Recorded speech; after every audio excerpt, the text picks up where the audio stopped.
Le DAF Fresh Morning, c'est 104.5 tonnes de bonne humeur.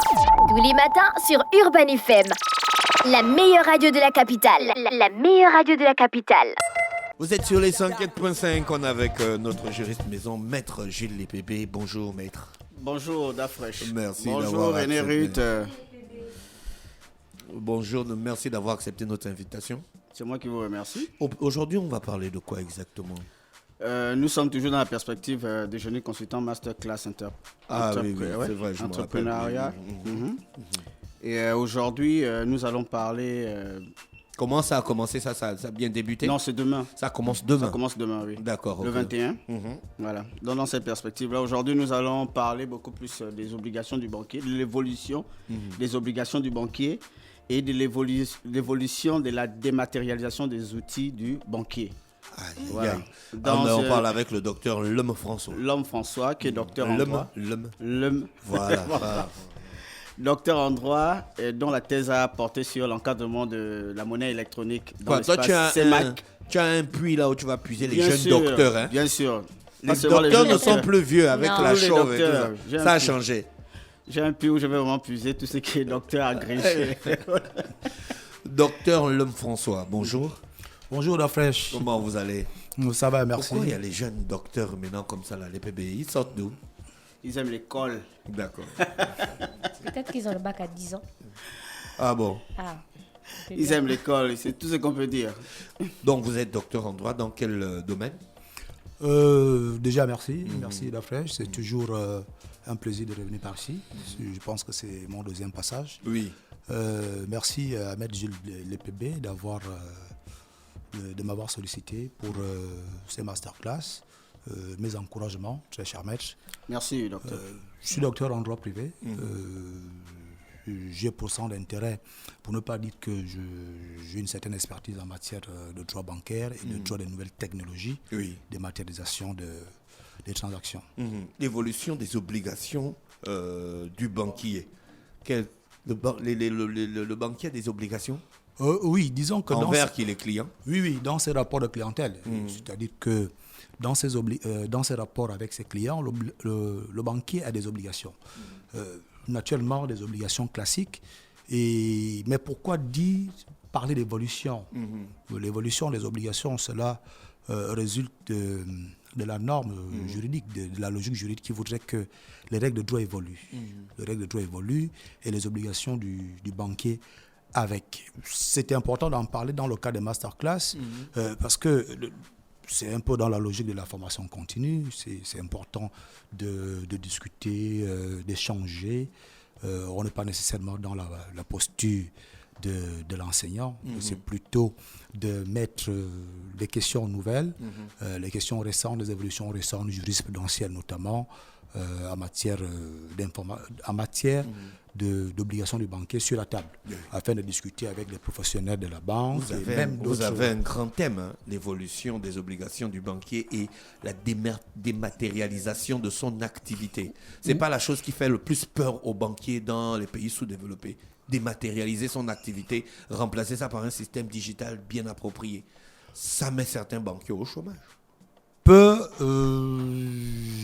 ne pense pas. Je pense pas. En revanche, c'est une grosse opportunité pour les banquiers et pour ses clients, dans la mesure où la dématérialisation a des véritables avantages. Avantages en matière de minimisation des coûts, en matière de rapidité des transactions. C'est tout le monde qui y gagne. Oui, c'est tout le monde qui y gagne. Depuis vos téléphones portables, vous pouvez avoir accès à votre compte bancaire, avoir une gestion décentralisée de vos activités, de vos opérations bancaires. Donc, c'était un véritable avantage de la dématérialisation. Mais attention, les deux questions sur le plan juridique sont distinctes. J'invite donc à ne pas évoquer les deux en même temps. D'accord. Obligation du banquier, nous avons en haut deux obligations classiques. Obligations classiques, c'est-à-dire des obligations qui sont là, qui incombent naturellement au banquier. Voilà. Vous avez l'obligation de se renseigner. L'obligation de se renseigner lorsque vous ouvrez un compte courant, en l'occurrence, le banquier est tenu de recueillir votre identité. Donc vous devez produire un document, une pièce d'identité en cours de validité. Voilà. Et à cela s'ajoute une autre obligation classique qui est celle qui est le principe de non-émission dans les affaires du client. Oui. C'est-à-dire que le banquier, au moment où vous ouvrez le compte, n'a en principe pas d'intérêt ou le droit d'aller au-delà de ce que vous lui donnez comme information. Vous savez qu'il y a une relation de confiance, c'est indéniable en matière bancaire, entre le banquier et son client. Si le banquier commence à s'intéresser davantage aux activités du client, donc il va commencer à investiguer dans la vie privée du banquier, du client, cela peut susciter de la méfiance. Or, lui, il a besoin de sauvegarder, d'instaurer et de sauvegarder une relation de confiance avec son client. Voilà. Donc, et c'est pourquoi ces deux obligations que sont l'obligation de se renseigner, l'obligation de non-émission, sont couronnées par le secret professionnel qu'on appelle dans le secteur bancaire, le secret bancaire. Voilà. Donc, le banquier est tenu à la réserve. Voyez-vous, ce sont les obligations classiques. Mais il est évident que ces dernières années, disons ces 20 dernières années, ces 2 dernières décennies, il y a des fléaux qui vont au-delà des seuls intérêts du banquier et de son client. Des choses comme le terrorisme. Blanchiment de capitaux. Le blanchiment de capitaux. À ce moment, l'intérêt général primant sur les intérêts particuliers, on a dû se pencher sur l'évolution, on a dû faire évoluer les obligations du banquier en y instaurant une obligation de se renseigner renforcée que l'on appelle l'obligation de vigilance avec toute une réglementation dont le banquier est tenu sous peine d'infraction pénale. Vous avez le règlement CEMAC portant relatif à la lutte contre le blanchiment de capitaux et le financement du terrorisme et la prolifération. Voilà, donc vous voyez que le banquier est tenu maintenant non plus de se contenter des informations que lui donne le client. Il va au-delà. Il est tenu d'aller au-delà s'il sent qu'il n'y a pas d'équation, par exemple, entre les montants qui lui sont remis et l'activité accomplie, déclarée par le client. Si les éléments de suspicion sont confortés, il est tenu à l'obligation de déclaration suspecte, d'opération suspecte auprès de l'Agence nationale d'investigation financière, qu'on appelle la NIF, qui mènera son enquête, transmettra, le cas échéant, le dossier au procureur de la République, qui mènera son enquête et qui inculpera au besoin la personne concernée. Donc vous voyez qu'il y a une relation complexe qui s'instaure de plein droit entre le banquier et son client, qui est désormais de tenir compte, de concilier ses intérêts, l'intérêt qui se confond souvent plus ou moins à l'intérêt de son client et à l'intérêt général. D'accord. Voilà. Et qu'est-ce que vous entendez par dématérialisation de son activité, l'activité du banquier? Vous savez qu'au départ, ce n'est pas une citation, ce n'est pas un principe que je vais comme ça systématiser. Au départ, le monde, il est physique. Il est physique et donc la législation tient compte naturellement de l'environnement, qui existe au moment de l'élaboration d'un texte de loi. Or, nous, il est indéniable que nous constatons tous que on est parti de l'écrit support papier à l'écrit électronique. Donc, les opérations de banque, les activités bancaires, ont de plus en plus lieu sur le plan des transactions électroniques. Nous avons donc un monde virtuel qui est là. Nous devons nous y accommoder. Et généralement, la technologie dévance la loi. La technologie dévance la loi. Le législateur est donc obligé de se rattraper parce que l'obligation du législateur, c'est d'instaurer et de sauvegarder la sécurité juridique. Lorsque un outil nouveau est utilisé, est employé par les agents économiques, la question est toujours de savoir, en cas de différend, en cas de litige, quid de la responsabilité des uns et des autres? À qui incombe la responsabilité? Qui a droit à quoi? Qui est tenu à telle ou telle obligation? C'est à ce moment que, dans le cas de masterclass, ce serait très intéressant pendant plusieurs heures d'évoquer les différents enjeux économiques, structurels et juridiques de la dématérialisation de la monnaie, des transactions électroniques, qui connaît une législation qui est en pleine progression. Oui. Aussi bien du point de vue du droit communautaire CEMAC que du point de vue de la législation gabonaise, la législation interne. D'accord. Voilà. Les PB, on peut toujours participer au masterclass? Toujours, oui. Les inscriptions sont ouvertes. Je reçois même à peine une confirmation de manifestation d'intérêt. J'avais une question pour le docteur Nlem. Sur ce qui se rapporte aux obligations du banquier, obligations de vigilance. Est-ce qu'on a les cas de jurisprudence où une banque aurait été condamnée, pour manquement à son obligation de vigilance? Maître LPB, je vous remercie pour la question. Cette question est d'autant plus pertinente que dans notre environnement juridique, nous sommes souvent confrontés à un problème de jurisprudence, même dans le cas des recherches que nous faisons dans les centres de recherche, comme moi je suis par exemple membre du CEADIP. En France, vous avez des jurisprudences. Même dans ce domaine, c'est quand même assez rare. Et quand vous avez le juge, vous avez une décision en la matière, c'est toujours une joie de l'accueillir dans la communauté scientifique parce qu'on se fait le plaisir de commenter une telle décision. En droit gabonais, nous avons, je me réserve le droit de dénoncer les noms des partis parce que d'affaire, je ne m'avez pas autorisé à faire de la publicité ou contre-publicité. C'est pas l'objet de notre intervention ici.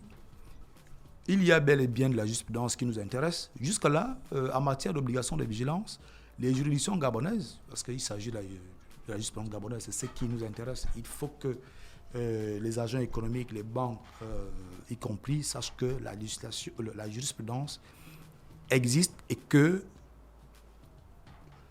il y a... moi, je suis convaincu, à tort ou à raison, l'avenir nous le dira, je suis convaincu que la responsabilité des banques sera de plus en plus engagée en matière d'obligation de vigilance. Jusque-là, les banques étaient plus ou moins protégées. Systématiquement, on disait, bon, la banque est tenue au principe de non-émission, on n'aurait donc pas pu aller plus loin.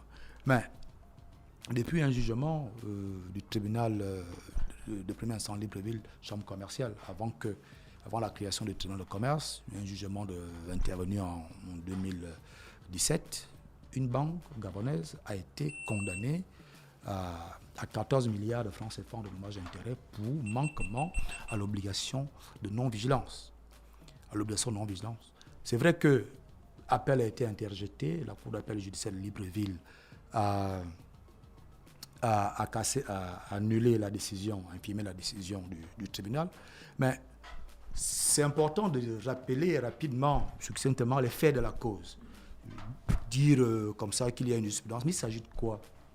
Il s'agit d'une société anonyme avec conseil d'administration qui a un compte courant auprès d'une banque et naturellement, au moment de la signature de la convention de crédit, il a été indiqué à la banque que le compte bancaire sera mouvementé conjointement, donc par le principe de la co-signature du directeur général et du directeur général adjoint. Alors que la mouvmentation a bel et bien commencé sous ce format, une opération est intervenue à la suite du déplacement du directeur général, qui a donc laissé procuration express à la banque en autorisant de façon ponctuelle pour quelques opérations qui devaient intervenir pendant son court déplacement. Donc, la procuration a été déposée. Et un seul chèque avait été mis dans ce sens, chèque qui n'avait même pas été payé. Sauf que, au bout de quelques mois, le directeur général a ordonné la fermeture du compte courant alors que l'activité de l'entreprise était prospère et que il venait de signer un gros contrat qui allait leur apporter à peu près 200 millions le mois. Donc, vous voyez que à partir de cet instant, la banque dit « je ferme », au motif que le directeur général adjoint a ordonné la fermeture, la clôture du compte. Alors, la question, c'est quoi? La question de droit. La question de droit est ça de savoir, est-ce que le directeur général adjoint est habilité par la loi à ordonner la fermeture du compte. OK. Pour la banque estime que, en vertu des statuts de l'entreprise et de l'acte uniforme relatif au droit commercial et au droit des sociétés et du groupement d'intérêt économique, tout dirigeant social est autorisé à prendre des actes, à accomplir des actes, dont des actes juridiques à l'égard des tiers, et que les tiers ne sont pas tenus par la limitation des pouvoirs introduits au niveau interne par les organes sociaux de l'entreprise. Alors, le principe, oui, sur le principe, c'est séduisant, c'est beau, et c'est ce que la loi dit par principe. Sauf que la Cour d'appel, qui a suivi le raisonnement de la banque, se fonde sur l'article 121 du 121-122 de l'acte uniforme qui précise en grosso modo que la limitation des pouvoirs d'une société commerciale par les organes sociaux tels que le conseil d'administration ou même dans les statuts n'emporte pas la nullité des actes accomplis par l'un des dirigeants au mépris de ces limitations. Autrement dit, c'est le principe de l'inopposabilité des limitations de pouvoir des dirigeants sociaux à l'égard des tiers. Ça, c'est le principe. Sauf que l'article 121 finit en disant il faut que le tiers soit de bonne foi. Oui. Il n'est pas opposable. La limitation n'est pas opposable au tiers de bonne foi. Mais alors, une autre question, la question sous-jacente et qui est intéressante, c'est que est-ce qu'ici la banque est de bonne foi? La banque est dépositaire du seul compte courant de l'entreprise, donc de sa cliente. La banque a une convention claire avec la cliente. Vous avez un vécu, une relation commerciale qui montre que c'est le principe de la co-signature et qu'exceptionnellement, le DGA ne peut intervenir que sur mandat express du directeur général. Au-delà de ça, vous avez quand même la verticalité qui existe dans une société anonyme entre le directeur général et le directeur général, qui est le véritable chef de l'entreprise. Et comparativement au président du conseil d'administration, c'est le véritable chef de l'entreprise, le directeur général. Est-ce qu'il y a égalité de pouvoir? On pourrait comprendre la limitation si la banque avait été de bonne foi, mais ici, la banque a été de mauvaise foi. La banque a été de mauvaise foi. Les masterclass commencent à quelle heure? Ça commence à 17h. 17h, 20h, c'est des modules de 3 heures. D'accord. Donc, tous les mercredis de 17h à 20h, parce qu'on ne veut pas embarrasser les gens avec les contraintes académiques où les gens se sentiraient comme dans un amphi ou bien dans une salle de classe. Donc, c'est un module par semaine sur 12 semaines. D'accord. Voilà. Sur 12 semaines. Rappelle-nous l'endroit. Au siège de Génie Consultant, 6 à Likwala. Voilà. La ruelle qui mène à, on appelle ça comme à Fosni. Voilà. La barrière qui jouxte l'église Pentecôte, Assemblée de Dieu du Gabon. D'accord. Il y a un immeuble gris-noir là, au premier étage, c'est là. On vous remercie d'avoir accepté notre invitation. On vous souhaite de passer une bonne journée à l'écoute des programmes d'Urban FM. Voici l'horoscope des auditeurs. Le DAF Fresh Morning, c'est 104.5 tonnes de bonne humeur. Tous les matins sur Urban FM. La meilleure radio de la capitale. La meilleure radio de la capitale.